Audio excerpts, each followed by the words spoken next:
দেখ ভাই, টাকাটা খুব কষ্ট করিয়ে জোগাড় করলাম। এই যে পুরো টাকাটা আমার বেটির বিয়ের। এই যে বেটির নামে একটা এলআইসি করছি, এলআইসিতে আজ মিসুরেট হয়েছে ওই যে 5 লাখ টাকা আর 2 লাখ টাকা তো এই আত্মীয় স্বজনেরটা ধার দূর করিয়া সে না ম্যানেজ করা যাবে। কিন্তু টাকাটা মার যাবে না তো, মোর বেটার চাকরিটা হবে তো। কারণ কত কি, মোর বেটির বিয়ে কিন্তু এই ফাল্গুন মাসে।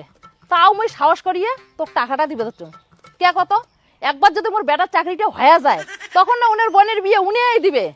কারণ কত কি, উনি চাকরি পেলে তো টাকা পয়সার কোনো অভাবই থাকবে না।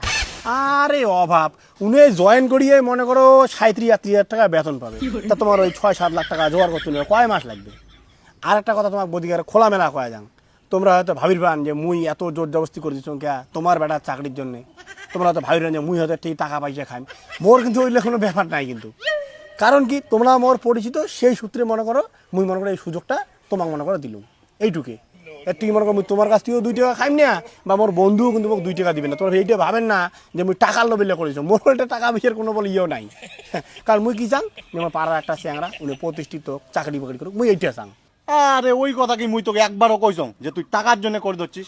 শোন, মোর বেটা যদি চাকরিটা হয়ে যায় না একবার, তাহলে মোর নিজের পকেট থেকে তো 5,000 হোক আর 10,000 হোক মিষ্টি খাওয়ার জন্য টাকা দিন। এই যে তুই ওই রকমই ভাবলু মোক মুই টাকা চাইছ।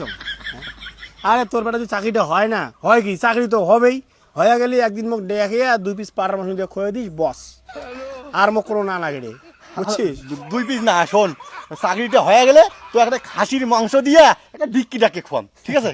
আচ্ছা তা শোন, মুই আজকে ওঠং, তুই ক্যাশটা নিয়ে কালকে সকাল সকাল চলে এসিস, বুঝলু? ওঠং। আরে আরে শোন শোন শোন, উঠিস নি একটা বইস, ওই মোনা বলে কি বলে একটা করে। হ্যাঁ আরো ফির কি করবি রে, আরে রোজ রোজ রোজ আয় যাচ্ছি মনে আছে। শুনেও কি মনে হইলে লেবু শরবত। তুইও করলু? হ্যাঁ বাবা নে। আরে বাবা, এই যে এইটা বেটি। ও এইটাই? হ্যাঁ। আচ্ছা আচ্ছা ইনারে বিয়ে ফাল্গুন মাসে। আচ্ছা, ই না রে, চিন্তা করিস না মোনা, তোর মনে কর ভাই যে চাকরি পাবার লাগছে, তোর বিয়ে ধুমধাম করি, ধুমধাম করি। খিপ টেঙা গাছের লেবু নে গাছের লেবু না আমার টেঙা হয়। হবে নে।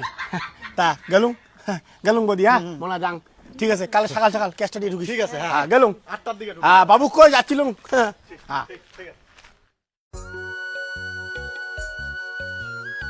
দাদা, ওই যে ওটে আছে 4 লাখ, এই যে আর 1 লাখ, 5 লাখ, আর বাকি 2 লাখটা জয়েনিং এর পরে দেব। 2 লাখ কেন, আরো 3 লাখ তো। হ্যাঁ বন্ধু, ওইটা 2 রাখা লাগবে, বুঝছিস? মানে টোটাল 7 আর কি, 7 রাখা লাগবে। আচ্ছা তুই বললি যখন হবে। আরে তার টাকার বান্ডিল নিলে অমনে ভরালু হরে টাকাগুলো না গনিও নিলু না, কম আছে নাকি বেশি আছে না গনা খালি না। বন্ধু, যেখানে তুই আছিস সেখানে আমার টাকা গুনতে হবে? এত খারাপ দিন এখন আসে নাই আমার। হ্যাঁ যাই হোক, আচ্ছা বন্ধু তাহলে শোন না, ওই যে মানে দাদার ব্যাটার জয়েনিংটা কি এই মাসেই হবে তো নাকি? আরে এই মাসে তো আছে আর 4-5টা দিন, এই মাসেই তো হওয়ার কথা। বাই চান্স যদি এই মাসে না হয় না, সামনের মাসের ফার্স্ট উইকে হয়ে যাবে, চিন্তা করিস না। আচ্ছা দাদা, একটা কথা কন, খারাপ পান না? কম যে মোর টাকাগুলো ফির মাইর যাবে না তো? মানে মোর বেটার চাকরিটা শিওর হবে তো? আরে দাদা, আপনাকে আর কি বলি, এইভাবে 40টারও বেশি ছেলে মেয়েকে চাকরি দিয়েছি। এইবারও আপনার ছেলে আর ওই যে তারেক নাকি কে, ওনার মেয়ে, এই 2জনকে দিতেছি। এই তরুণী যোগাযোগ করে দিয়েছে। শোনেন, তরুণী আপনার কি হয় আমি জানি না, ও পালিয়ে যেতে পারে কিন্তু আমি পালাবো না।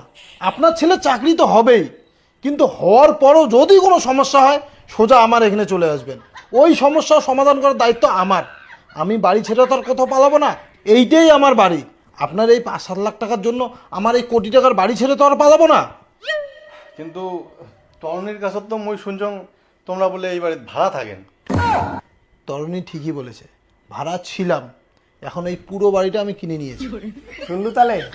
আরে তুই যে ফির বাড়িটা কিনে নিছিস ওইটি ফির মুই জানাও না। আর কমলাদা শোন, চিন্তারও কোনো কারণ নাই, ভয়েরও কোনো কারণ নেই। আরে মোর ছোটবেলার বন্ধু, একসঙ্গে ওটা বসা, একসঙ্গে পড়াশোনা, এমন কি উনি যে চাকরি পাইছে ওই ফর্মটা মুইও ফিল আপ করছিলাম উনের সাথে। মনে কর ভাগ্য তুনের চাকরিটা হয়ে গেছে আর মোর ভাই নেই। তোর টাকা মাইক যাবে না রে ভাই, নে কোটি কোটি টাকার মালিক তো তুই 4-5 লাখ টাকা নিয়ে কী করবি বলে কত? তাহলে বন্ধু আজকে তাহলে উঠি। হ্যাঁ বন্ধু, এইভাবে চলে যাবি?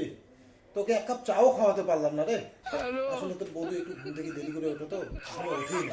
আরে ওইটা কোনো ব্যাপার না, দাদার বেড়ার চাকরিটা হোক, আসিয়ে সুন্দর করে খাওয়া দাওয়া করি আমি ছেলে তারপরে হ্যাঁ, সে তো একটা পার্টি হবেই বলো। হ্যাঁ, ওইটাই আর কি ওইটা। ঠিক আছে তাই দেখিস একটু ব্যাপারটা। হ্যাঁ হ্যাঁ ঠিক আছে। হ্যাঁ, আপনার কোনো চিন্তা নেই, আপনি নিশ্চিন্তে যান, আমি আসি। হ্যাঁ ঠিক আছে বন্ধু, ঠিক আছে বন্ধু, যাও, আসলাম। যাও আমি হ্যাঁ আসি। হ্যাঁ